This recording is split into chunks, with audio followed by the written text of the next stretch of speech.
요즘 우리 사회에 이슈가 되는 것들이 여러 가지가 있는데요. 한국에 대한 일본의 경제적인 보복 문제나 또 최저임금 문제나 또 주 52시간 문제나 또 자사고 지정 취소 문제 등이 있습니다.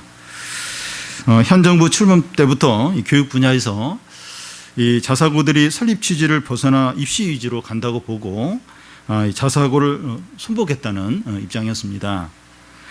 이번에 각 교육청에서 이 자사고를 평가하는데 60%가 탈락했습니다. 교육청에서 이 자사고를 없애기 위해서 합격점을 높이 잡고 또 까다롭게 평가를 한 것이 아니냐 하는 말들이 많이 나오고 있습니다. 자녀가 이 자사고에 다니는 학부모들은 이 교육청의 평가가 편파적이고 부당하다고 강력하게 반발하고 있습니다. 처음부터 의도를 가지고 있거나 선입감을 가지고 있으면 이와 비슷한 일이 일어납니다. 복음서에 보면 예수님이 이 바리새인과 서기관들을 지나치게 이렇게 책망하시는 것처럼 보입니다. 예수께서 그들을 미워하거나 또 부정적으로 보시거나 또 안 좋은 선입감을 갖고 대하시는 것이 아니냐, 아니면 실제로 그들의 죄가 크고 심각한 것이냐 하는 겁니다. 근데 예수님은 선입감이나 감정을 가지고 누굴 미워하는 분이 아닙니다. 만약에 예수님이 그렇다면 예수님의 모든 말씀과 판단은 믿을 수 없게 됩니다. 그런데 예수님은 거룩하고 의로우십니다.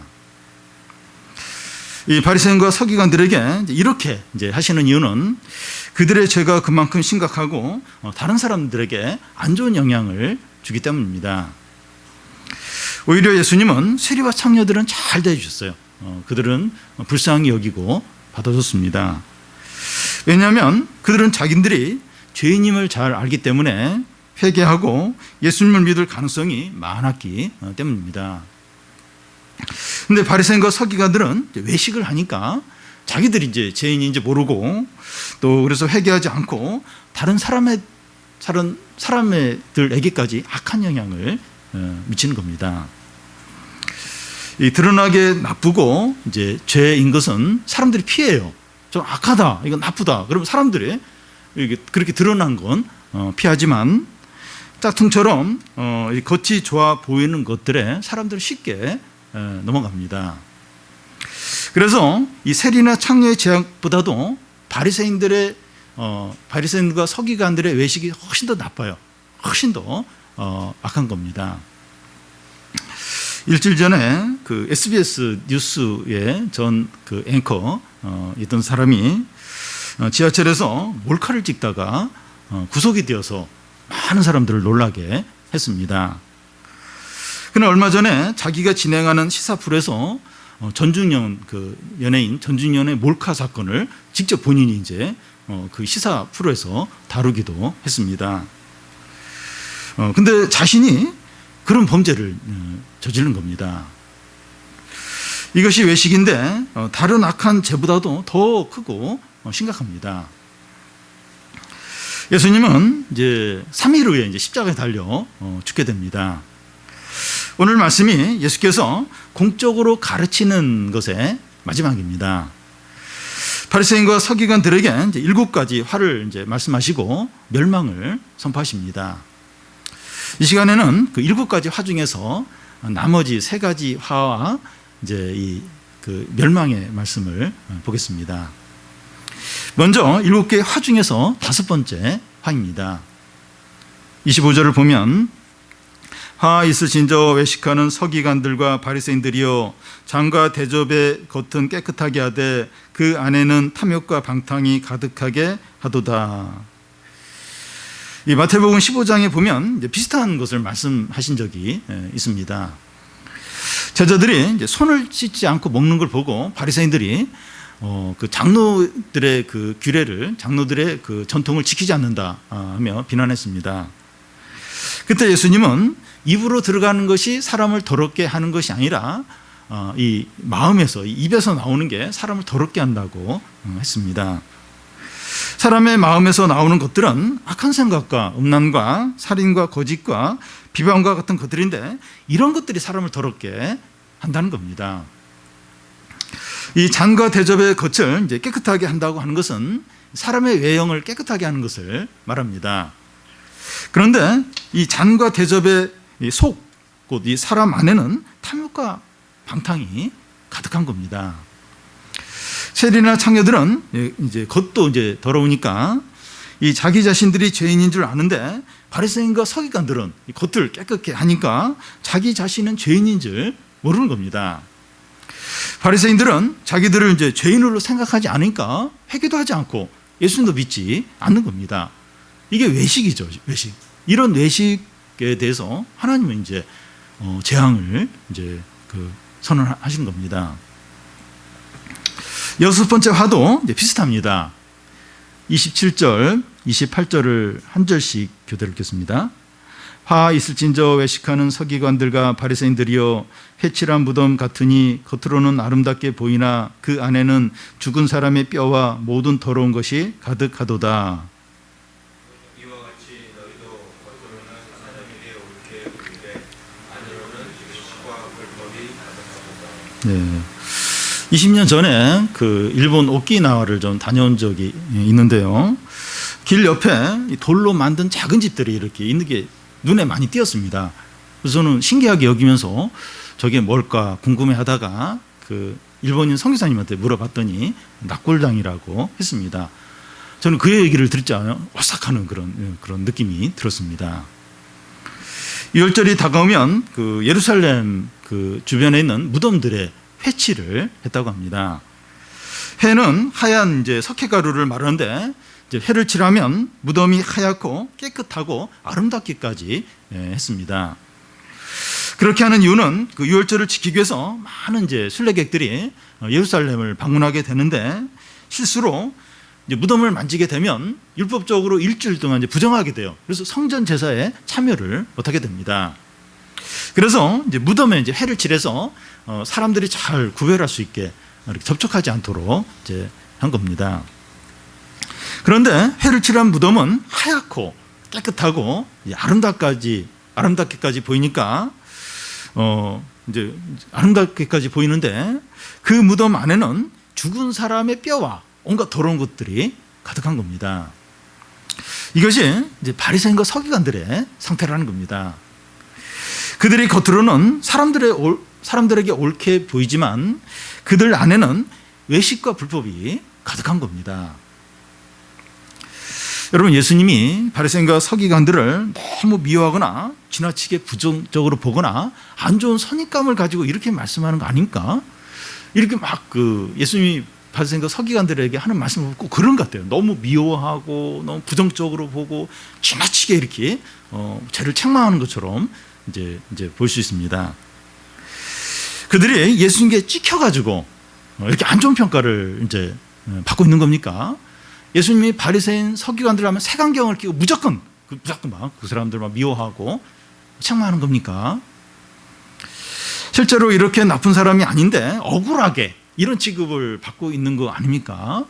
그러니까 성경에 보면 특히 예수님이 이렇게 미워한 사람이 별로 없어요, 별로. 근데 이 바리새인과 서기관 너무 미워하는 거예요, 너무.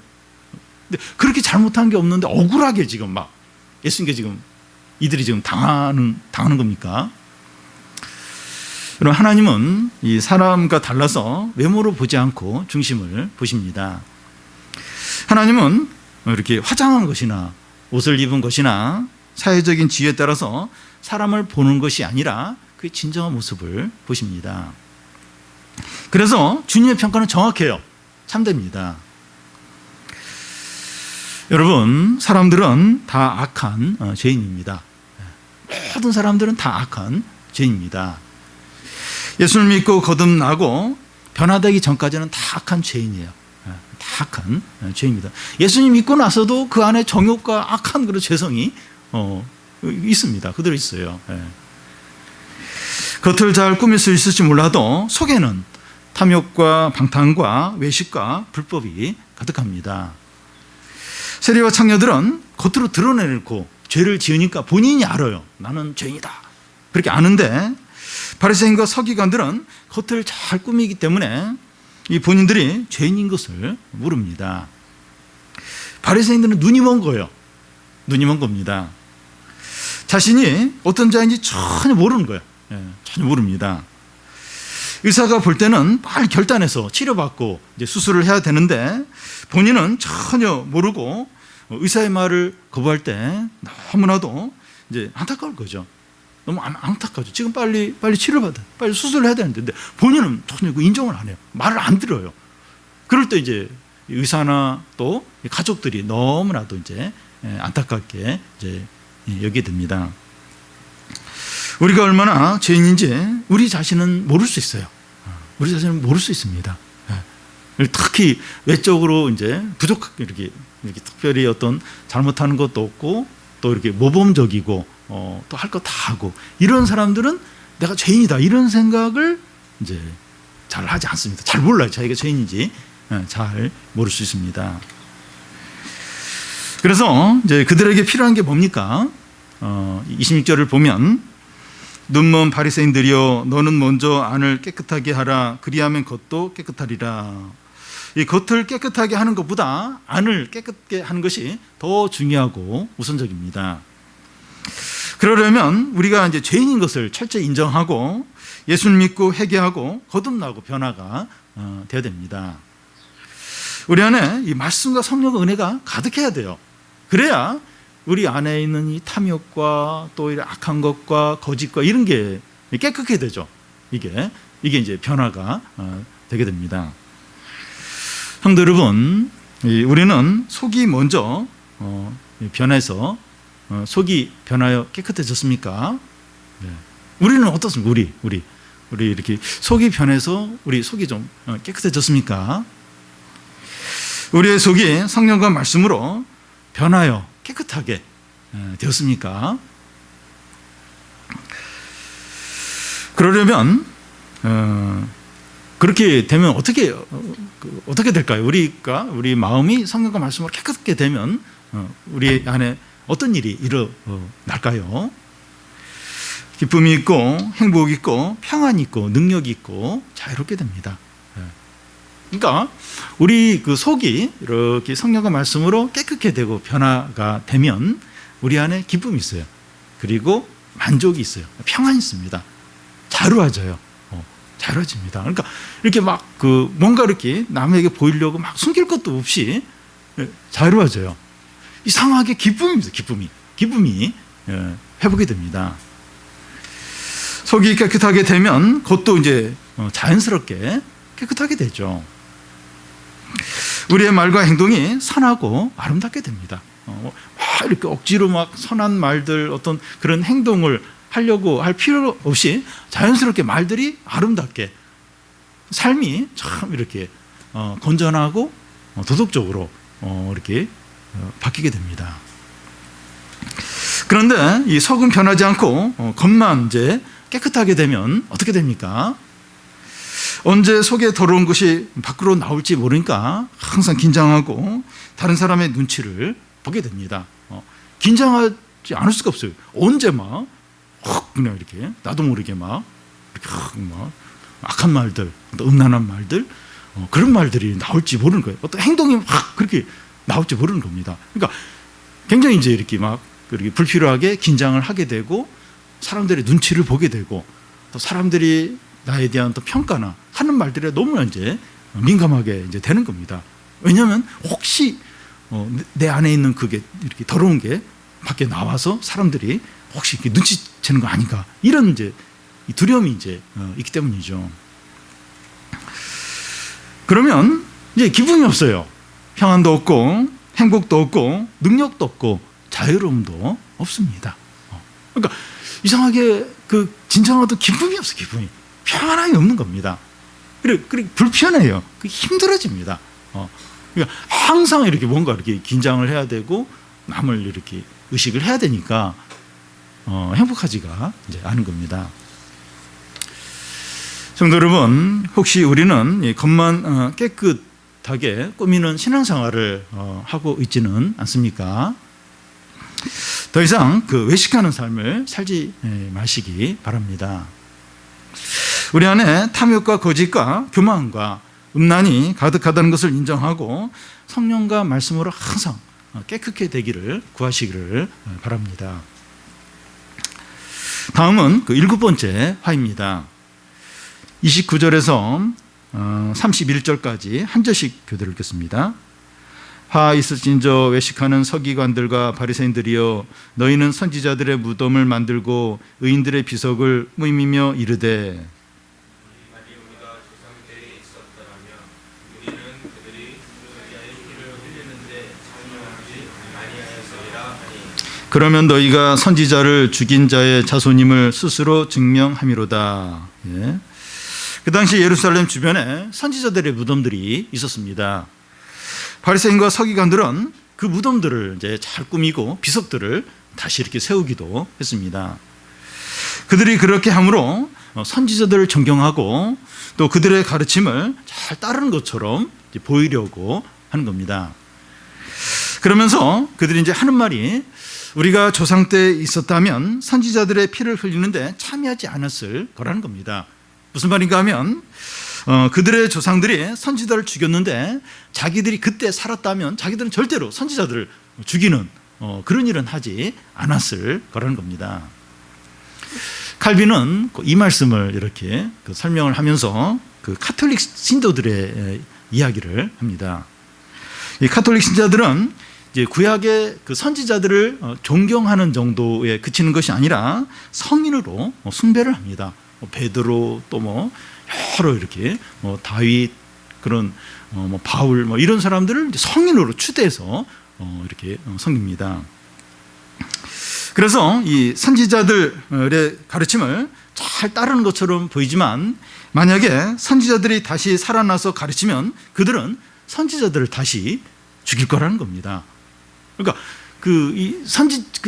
이미 죽은 선지자들을 잘 섬기고 막 성인으로 추앙하지만 그 선지자들이 다시 살아나서 만약에 그들에게 가르치면 다시 그 선지자들을 죽일 자들이라는 겁니다.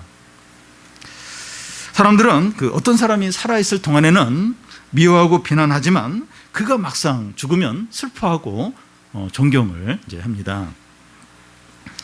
사람들이 죽으면 자기들에게 어떤 영향을 더 이상 끼치지 못하니까 좋은 마음을 갖기가 쉽습니다.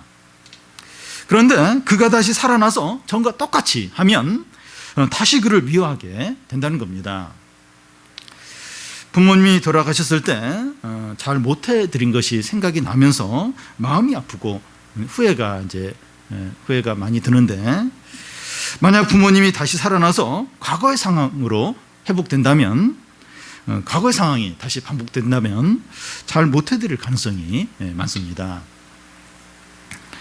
바리새인과 서기관들은 그 선지자들의 무덤을 잘 꾸미면서 만약에 우리가 조상 때 살았더라면 선지자들 죽이는 일이 없을 거다, 그렇게 이제 말합니다. 그런데 만약에 선지자가 다시 살아나서 활동한다면 그들도 조상들처럼 선지자들을 죽일 거라는 겁니다. 그들에게는 그 선지자들을 죽인 조상들의 불신앙의 피가 흐르고 있습니다. 그래서 그들은 지금도 조상들처럼 하나님을 대적함으로 선지자들을 박해하게 됩니다. 32절이 이제 그것을 말하는데요. 너희가 너희 조상의 분량을 채우라는 겁니다. 이 선지자들을 박해하는 이제 분량이 있는데 바리새인과 서기관들이 그 분량을 다 채워서 완성하게 된다는 겁니다. 그러니까 그들의 조상들부터 선지자들을 막 박해해 왔어요. 그 박해하는 그 분량이 있는데 바리새인과 서기관들이 그 분량을 다 채워서 그 분량을 완성하게 된다는 겁니다. 그들이 하나님의 종들을 박해하는데 방해의 절정을 이루는데 그게 하나님의 아들을 죽이는 겁니다. 그들이 딱 그 일을, 하나님의 아들을 죽임으로 이 박해의 절정을 이루어서 그 박해를 완성을 이제 한다는 겁니다. 그 일이 그 시대에 그들을 통해서 이루어진다는 겁니다. 34절을 보면, 그러므로 내가 너희에게 선지자들과 지혜 있는 자들과 서기관들을 보내매 너희가 그 중에서 더러는 죽이거나 십자가에 못 박고 그 중에 더러는 너희 회당에서 채찍질하고 이 동네에서 저 동네로 따라다니며 박해하리라. 그 당시에 바리새인과 서기관들을 통해서 박해가 이루어지고 있었는데 세례요한이 얼마 전에 순교를 했고 또 3일 후에 하나님의 아들 예수님이 십자가에 죽게 되고, 사도행전에 보면 사도들이 붙잡혀서 채찍질 당하고 스데반이 이제 돌에 맞아 죽고, 바울도 수없이 감옥에 갇히고 자기 동족들의 이 박해로 인해서 이곳저곳으로 도망을 다니게 됩니다.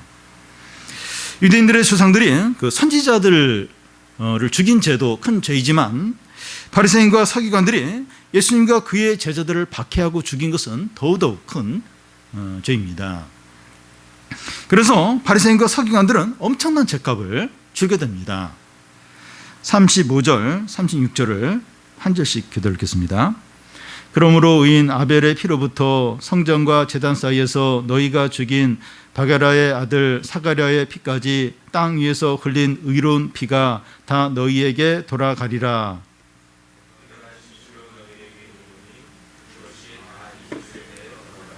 예.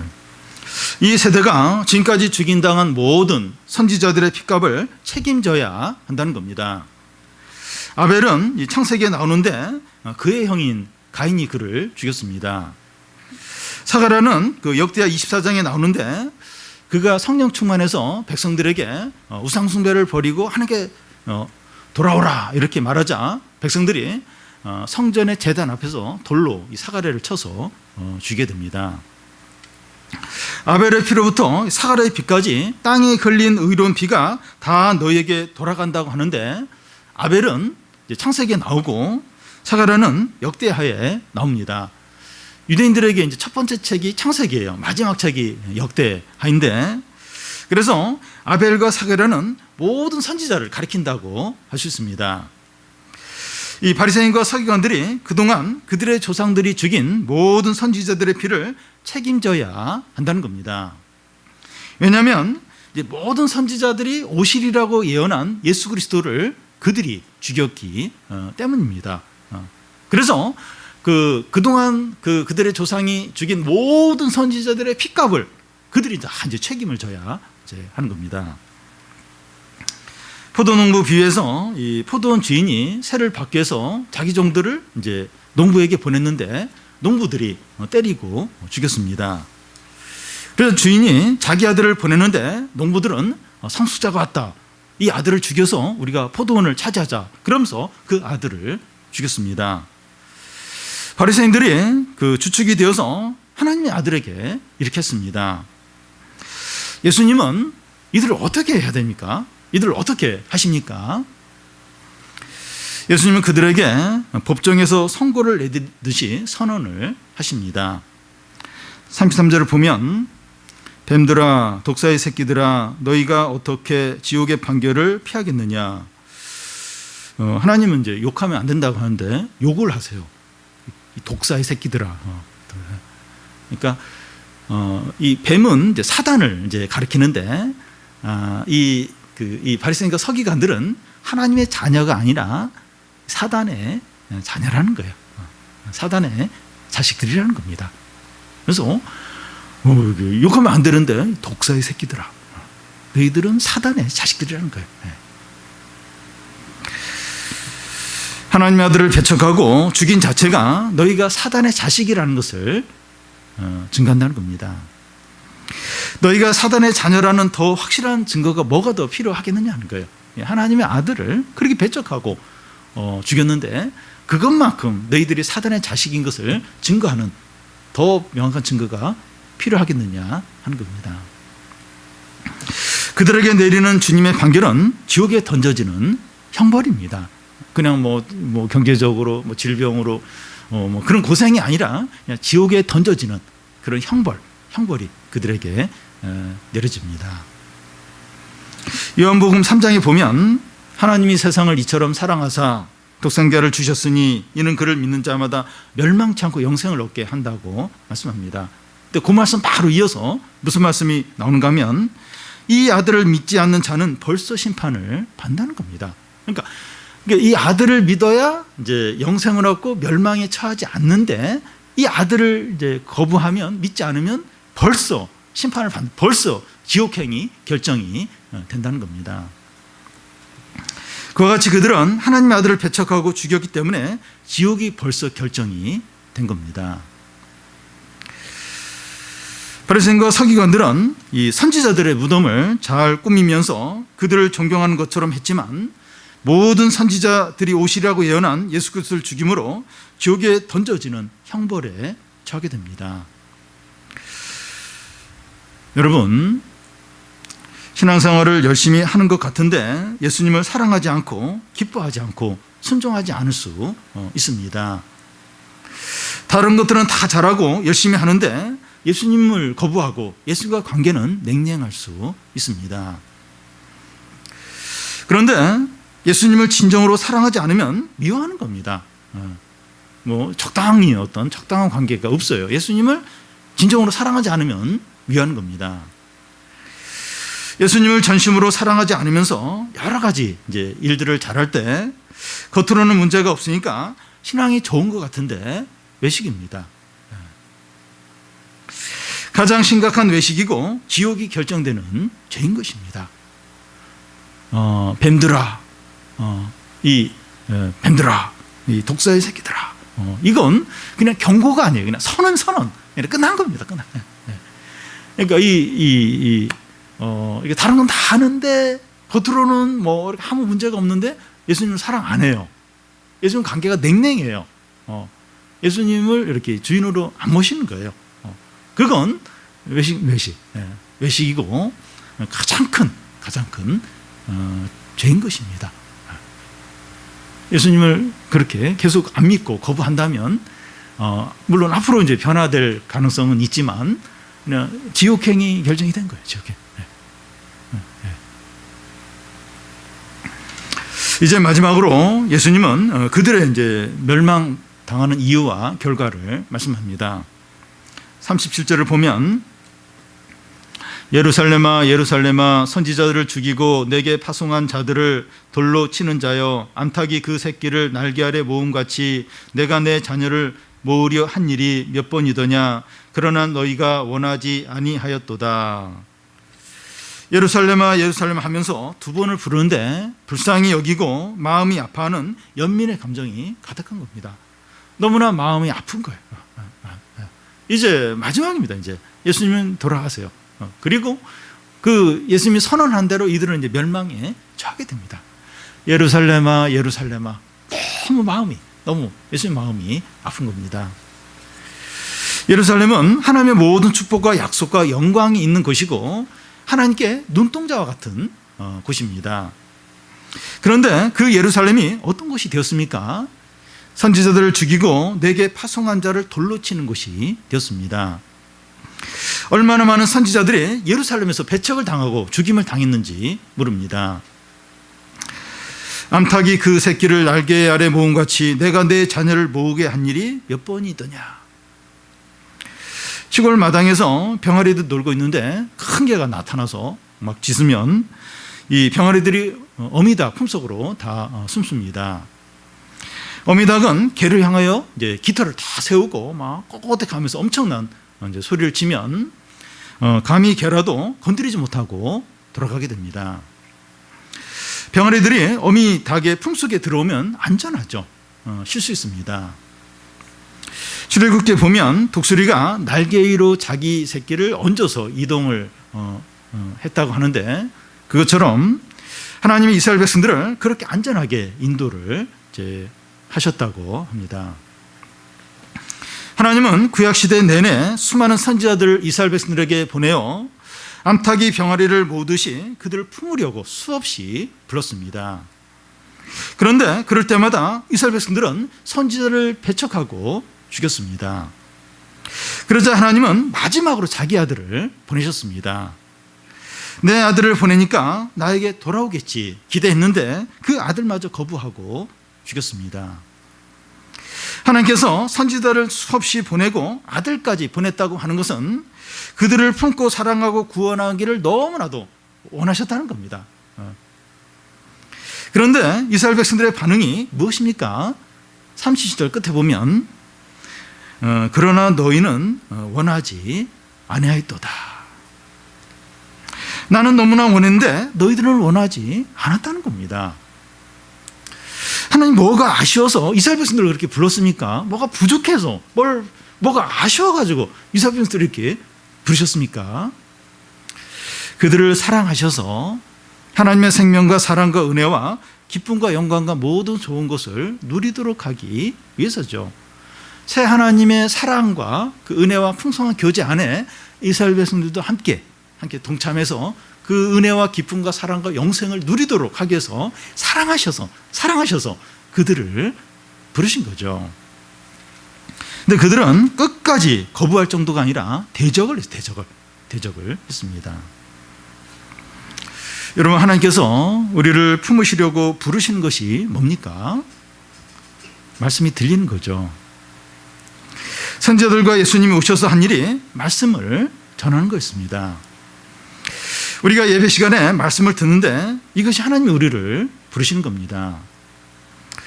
나에게 나오고 내 품에 안기고 나에게 속하는 겁니다. 여러분, 우리가 듣는 말씀이 항상 이런 말씀이 아닙니까? 내 품에 안기고 나에게 속하고 나에게 오라, 이거 아닙니까? 나를 사랑하고 나를 의지하고 나를 너의 목자로 삼고 너의 요새로 삼으라는 거 아닙니까?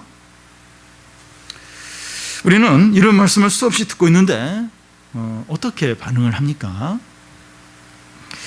하나님은 우리의 목자가 되시고 피난처가 되시고 구원자가 되기 원하시는데 우리는 그것을 원합니까? 말씀을 수없이 듣지만 아무런 반응도 하고 있지는 않습니까? 여러분, 하나님은 오래 참으시고 기회를 많이 주시지만 영원히 그렇게 하지는 않습니다. 우리 가운데서 이 예배 시간의 말씀이 마지막으로 나를 부르는 말씀이 되실 분이 있을 수 있습니다. 사랑하는 여러분, 말씀에 반응하시기를 바랍니다. 그동안 아무런 반응을 하지 않았더라도 이 시간에는 반응하시기를 바랍니다.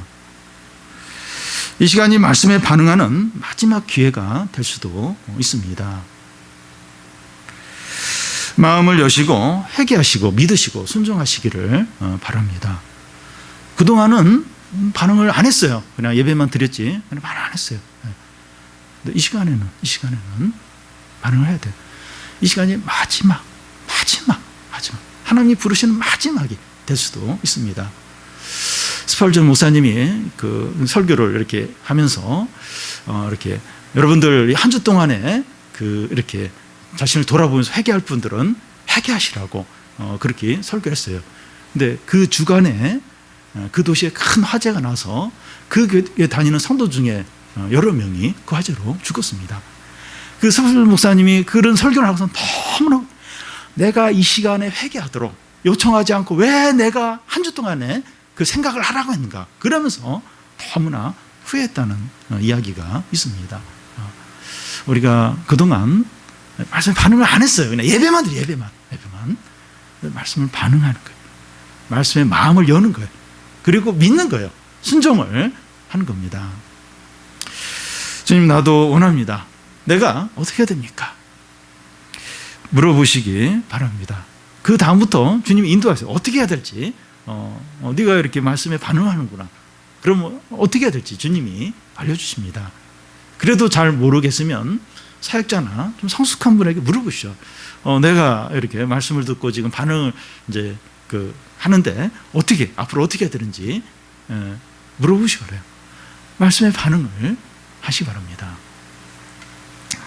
바리새인과 서기관들에게 이제 기회의 문이 닫히게 됩니다. 38절을 보면 보라, 너희 집이 황폐하여 버려진 바 되리라. 여기 너희 집은 성전을 가리킵니다. 성전은 하나님과 유대인의 관계를 보여줍니다. 그런데 이 유대인들이 끝까지 하나님을 거부하니까 성전이 아무런 의미가 없게 됩니다. 그래서 성전은 더 이상 하나님의 집이 아니라 너희 집으로 불려집니다. 성전이 단지 건물에 불과하다면 더 이상 존재할 필요가 없고 황폐하게 되는 겁니다. 성전이 황폐하게 된다는 것은 성전인 예루살렘이 황폐하게 되는 것이고, 예루살렘이 황폐하게 된다는 것은 유대 나라가 망하는 것을 말합니다. 역사적으로 이것이 실제로 이루어지게 되는데, 예수님이 죽은 지 40년이 지나서 AD 70년에 로마의 티투스 장군이 예루살렘을 완전히 초토화시켜요. 성전도 완전히 다 무너뜨리고 유대인 110만 명을 학살을 하게 됩니다. 성도 여러분, 바리새인과 서기관들의 외식과 불신앙의 결과가 이겁니다.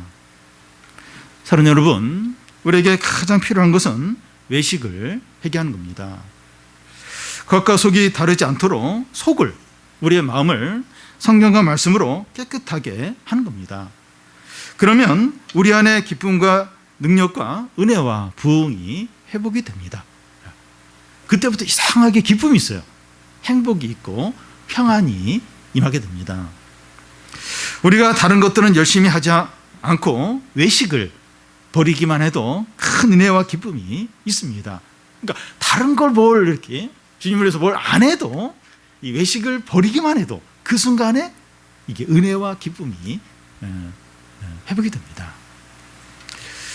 여러분, 이 시간 주님이 말씀으로 우리를 부르시는데 전심으로 반응하시기를 바랍니다. 우리가 주님을 위해서 많은 일을 하지 않더라도 말씀에 이렇게 말씀에 반응만 하면 놀라운 일과 영광을 보게 됩니다. 하나님의 어떤 영광, 하나님의 임재를 느끼게 됩니다. 이 시간을 마지막 기회로 알고 우리 모든 성도들이 외식을 철저히 버리고 말씀에 전적으로 반응해서 모든 축복을 다 받으시기를 바랍니다.